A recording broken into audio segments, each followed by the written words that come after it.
Skill set और mind set दो चीजें हैं।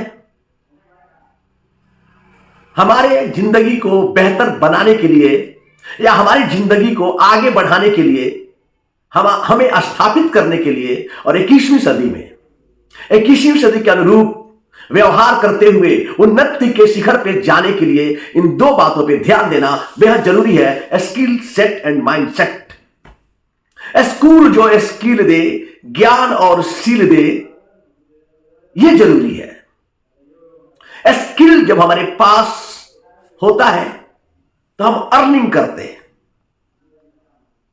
एक बढ़ई के पास एक स्किल है, लकड़ियों को जोड़कर संसाधन बना देता है।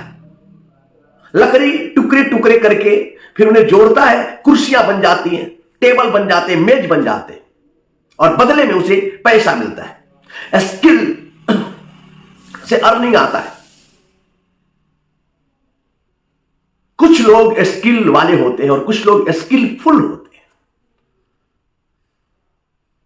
हैं। स्किल आपके पास हो यह जरूरी है, जरूरी नहीं, बेहद जरूरी है। लेकिन यदि स्किल ही हो और माइंडसेट नहीं हो तो बात नहीं बनने वाली है।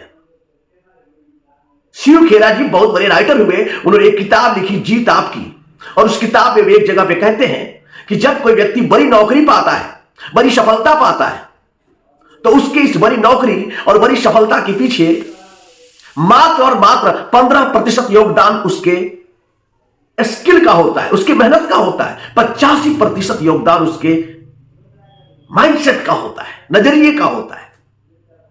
85% योगदान नजरिए का होता है। और मैं इस बात को समझता हूं, अपने जीवन में अनुभव भी किया है और मैंने कई लोगों को देखा भी है। मैं एक ऐसे व्यक्ति को जानता हूं जो जब पढ़ाई कर रहे थे तो पढ़ने में बहुत तेज थे, बहुत ब्रिलियंट थे, और इतने ब्रिलियंट थे कि उनके इस तेजी की चर्चा पूरी सोसाइटी में जंगल के आग की तरह फैली थी। और इसलिए उस जमाने में उनको तमाम ऑफर आ रहे थे, तमाम नौकरियों के ऑफर आ रहे थे, लेकिन उनका माइंडसेट था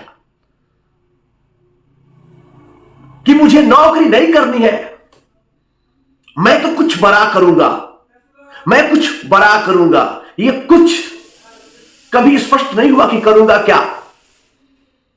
और अपने माइंडसेट की वजह से आज वो आदमी कहीं नहीं पहुंचा। बहुत से लोगों को आप ऐसा देख सकते हैं, स्किल में तो मास्टर होते हैं, लेकिन उनका दिमाग जो होता है, माइंडसेट जो होता है, वो गड़बड़ होता है। और गड़बड़ माइंडसेट हमें आगे नहीं बढ़ने देता। फिक्स्ड माइंडसेट के होते हैं।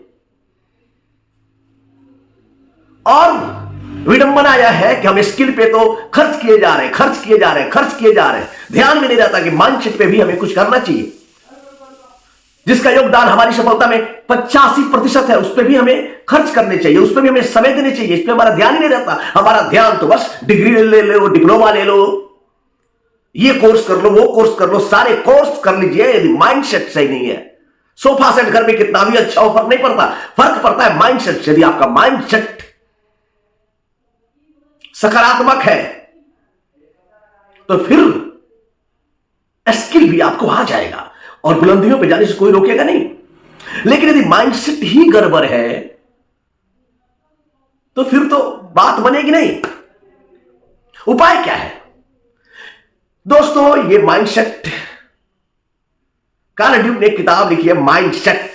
उसमें वो बताते हैं कि कुछ लोग फिक्स्ड माइंडसेट के होते हैं, कुछ लोग ग्रोथ माइंडसेट के होते हैं। जो लोग फिक्स्ड माइंडसेट के होते हैं उनमें भी क्षमता होती है, उनमें भी संभावना होती है कि ग्रोथ माइंडसेट में चले जाए। जब तक फिक्स्ड माइंडसेट वाला व्यक्ति ग्रोथ माइंडसेट में सेट नहीं होगा तब तक उसके डेवलपमेंट की कोई संभावना नहीं है। वो जहां है वहीं रहेगा, उसी अवस्था में बना रहेगा जब तक उसमें कोई बाह्य बल काम न करे। और माइंडसेट को चेंज करने के लिए बहुत ही तरीके से कार्यक्रम है, कोर्सेज है, और सबसे आसान रास्ता है किताबों को पढ़ना। सेल्फ हेल्प की किताब पढ़िए, कमाल के परिणाम लाते हैं। सेल्फ हेल्प की किताबें आपके जीवन में कमाल का परिणाम लाती है। और मैं आपको आमंत्रित कर रहा हूं, बस एक छोटा सा प्रयोग करिए। 30 मिनट मेरे साथ प्रतिदिन 1 माह तक दीजिए और मैं दिखाऊंगा किस तरीके से आपका माइंडसेट बदलता है, किस तरीके से आप ग्रोथ माइंडसेट के अंदर फिट होते हैं और फिक्स्ड माइंडसेट से बाहर निकलते हैं। 95% लोग फिक्स्ड माइंडसेट में जीते हैं, मात्र 5% लोग अपने माइंडसेट को चेंज कर पाते हैं। और माइंडसेट का कमाल ये होता है कि आपका माइंडसेट फिक्स्ड से ग्रोथ में शिफ्ट हो गया, ग्रोथ माइंडसेट आपके अंदर आ गया, तो फिर नजर बदलो, नजारे बदल जाएंगे और आपके भाग्य के सितारे बदल जाएंगे। तो मैं आमंत्रित करता हूं आपको 30 मिनट मात्र मेरे साथ दीजिए, और इस 30 मिनट में मैं आपके साथ पक्का वादा करता हूं कि आप जैसी सफलता सोच रहे होंगे ना, एक बार आपको यकीन तो हो ही जाएगा, हाँ मैं तो ये पा सकता हूं, मैं तो आगे बढ़ सकता हूं।